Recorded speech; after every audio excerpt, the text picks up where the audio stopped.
রাত তখন গভীর, চারদিকে নিস্তব্ধতা। একটি ছোট ঘরের ম্লান আলোয় বসে আছে নাবিল। খোলা বই সামনে, কিন্তু চোখে শুধু চিন্তার ভিড়। বারবার ব্যর্থতা তাকে ভেঙে দিয়েছে। পরীক্ষা, কাজ, মানুষের অবহেলা, সব একসাথে। হঠাৎ সে দেখল জানলার পাশে একটি ছোট গাছ। ঝড়ে প্রায় ভেঙে গিয়েছিল সেটি। সবাই বলেছিল এটা আর বাঁচবে না। কিন্তু আজ তার ডালে একটি নতুন সবুজ পাতা, ছোট, নরম, জীবন্ত। নাবিল বুঝল, প্রকৃতি কখনো হাল ছাড়ে না। আমি হারিনি, আমি শুধু শিখছি। সেদিন থেকে সে বদলাতে শুরু করল। কেউ বিশ্বাস করেনি, তাই সে নিজেই নিজেকে বিশ্বাস করল।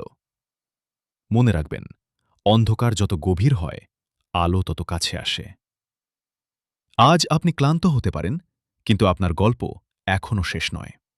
দাঁড়ান, আবার শুরু করুন, আবার চেষ্টা করুন।